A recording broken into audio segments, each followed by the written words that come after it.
Welcome to Bluebirds Walk, where we review all Cardiff news. And of course, we start this week with a very sad news of the death at 39 years old of Sol Bamba, a legendary defender and an amazing influence on Cardiff City. And I know our thoughts, the whole team, go out to everyone, of course, who knew him. James, this news is probably difficult for lots of people to say, but for Cardiff fans, it's even more difficult given what he gave to your club.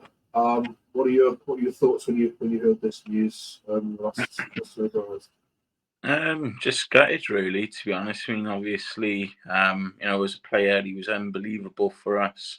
But as a man, before games, after games, how he sort of treated the fans, he was just so kind and just always a pleasure to speak to. And nothing was ever sort of too much for him or his family. And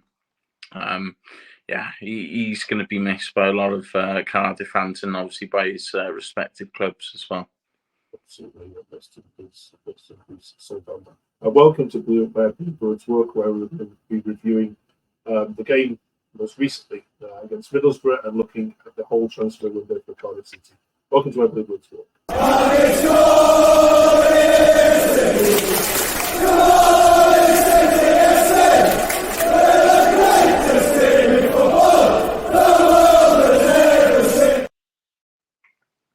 All right, thank you very much for joining us then. We are going to be asking James to grade the transfer window that Cardiff completed, of course, on Friday. We're also looking ahead at Cardiff's next set of fixtures after the international break, and also asking James and yourselves, what is the worst away day that you've ever been on? There's been quite a few, I'm sure, Cardiff fans can remember, but what is the worst one? I'm asking you to put that in the comments. All right, let's start with the Boro game then. James, we've got lots of social media takes to share with you on this in a second, but what was your take on what went wrong? Well, from the start, really, even before the games kicked off, the lineup I thought was wrong. After Wednesday's performance of Ruben Colwell, again, he's on the bench. He's got it wrong again. Very, very negative from the start. Very slow. The style of football hasn't really changed. We was sort of promised to change the style of football, and again, it was just so negative. And to be honest, it's just not good enough.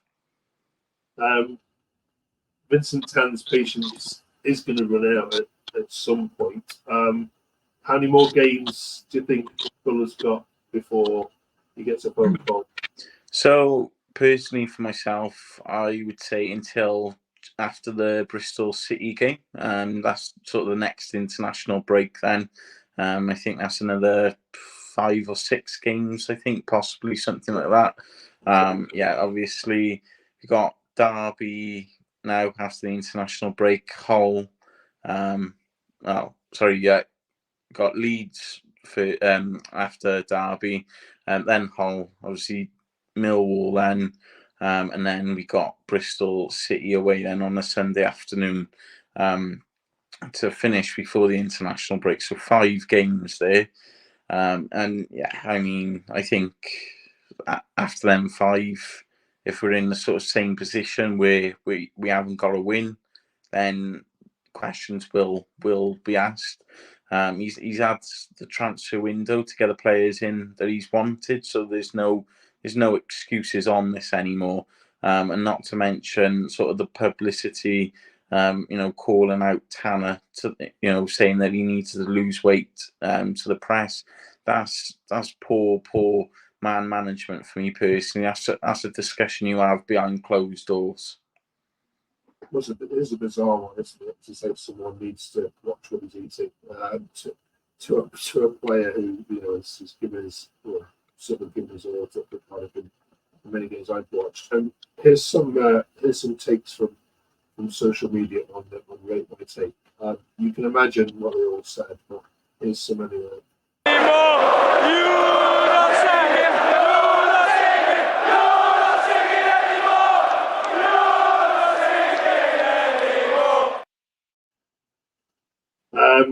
I think Jacob just summed up everything you've just said here, James. You said, what did Boro expect with that lineup? Colwell, Robbo, Tanner.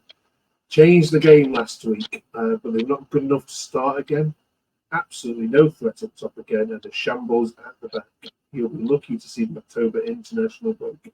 Something needs to change, and fast. I think that echoes exactly what you said. Isn't it? Anything you disagree with in there? No, that's spot on. To be honest, I mean, he's gone with the same lineup as last week that didn't work in the first half against Swansea. He's left the players that did make a difference against Swansea on the bench. It's stupid, to be honest. Not to mention during the game as well. Siopis, who was on a yellow card as a centre defensive midfielder, he's left him on. And he's taken Alex Robertson off, which is a box-to-box midfielder whilst we're 1-0 down. Personally, I'm not, football manager myself, but that's just a stupid decision again. Let's see some more of those. Lewis gives him 3 games only. Bulut should be given 3 more games to turn it around. We need a keeper who should feel half comfortable in getting a clean sheet. Stop picking Ramsey for the name on his back for a minute, and bring back this kid with just a load. Bring back this load to the South Belgium team. What do you make of the keeper comment there? Yeah, I mean, to be honest, at the moment, Hovarth is not comfortable with playing out from the back with his feet. You can clearly see that through the game. He's nearly cost us 1 or 2 goals yesterday. There was one sort of chance where he's had the ball at his feet and he's had a lot of time to get rid of it. And he's sort of been closed down by the Middlesbrough forward and he's nearly cost a goal. His distribution is quite poor. You can see he's very low on confidence, and like I know that sometimes playing the keeper through when he is low on confidence can sort of give him a boost. But yeah, at the moment, Jack Alwick does need to come in for a few games, definitely. Let's review the transfer window then. Here's the arrivals coming in. Darland is quality, isn't he? You feel for at the moment. We saw that against Swansea. And that's the big outlay, isn't it? €4 million there. And Simic has chosen you over Sunderland as well. Yeah, so Darland, great player, looked very comfortable against Swansea. Unfortunate to go off with an injury yesterday. And Simic, he's obviously gone out to loan to hands of the team in Belgium. Personally, myself, I would have kept him for us this season, especially with Robertson and Kanga being our only options up front. And to be honest, at the moment, I don't rate Kanga at all. He don't really offer too much. And yeah, obviously we're very short of options up front.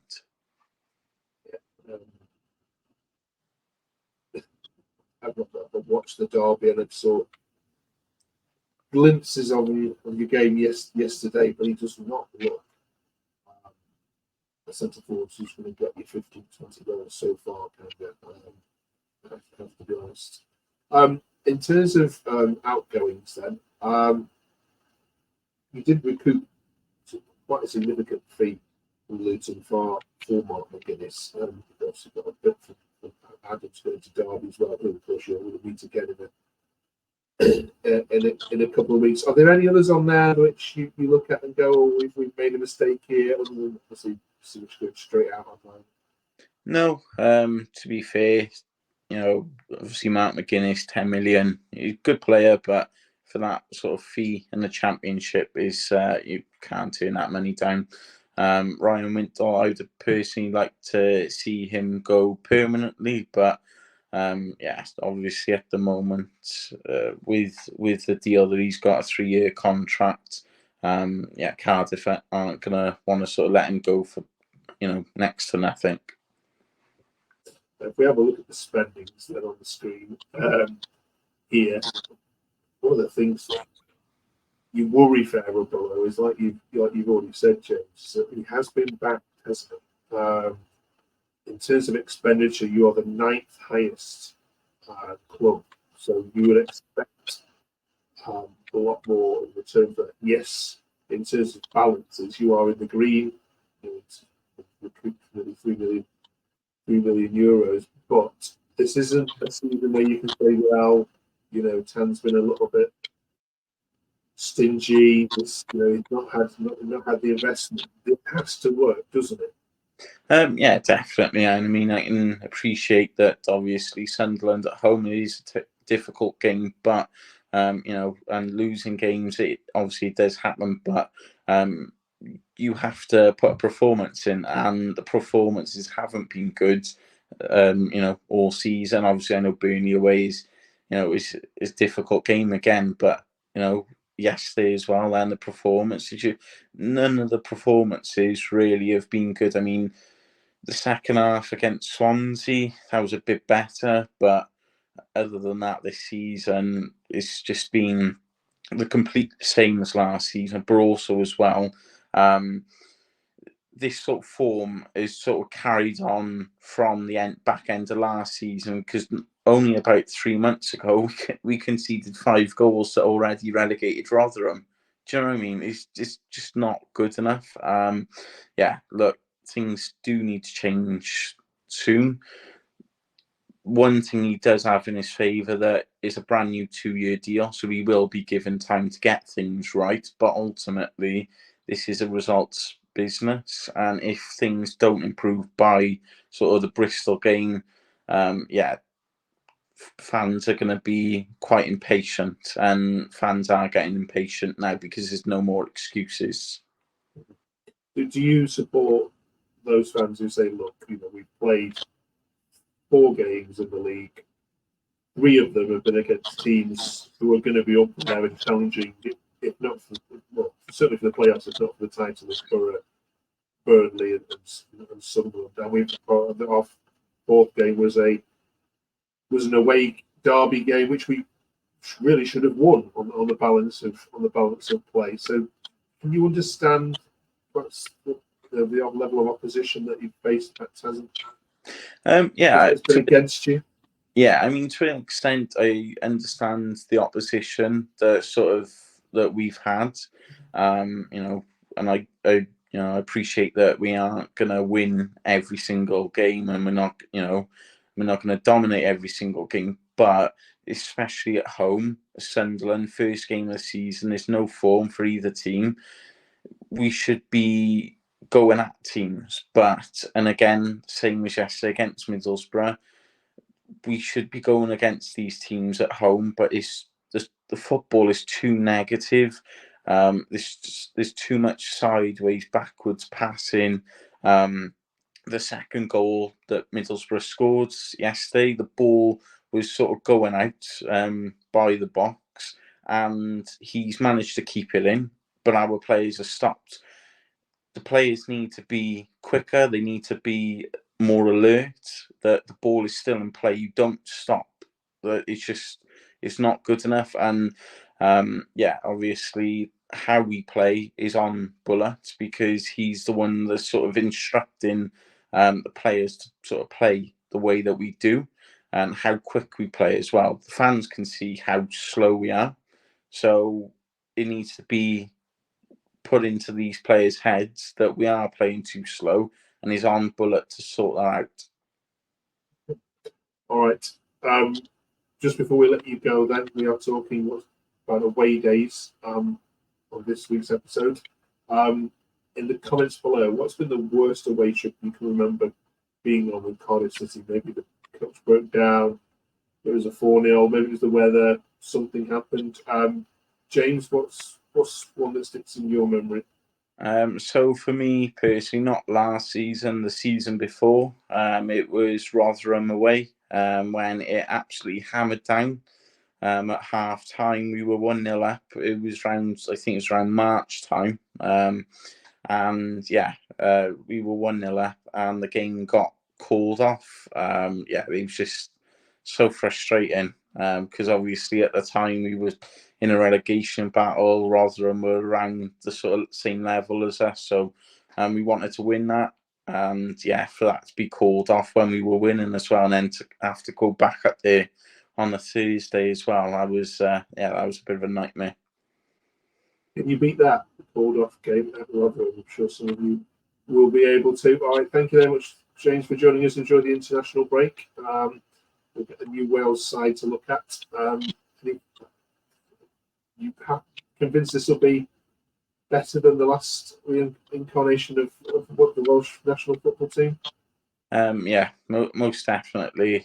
With Craig Bellamy, I'm expecting hopefully a bit more of a front foot football. Thank you very much for watching. My Brothers Walk. Do subscribe and do like the video if you haven't yet done so already. Thank you very much, and we'll see you next week.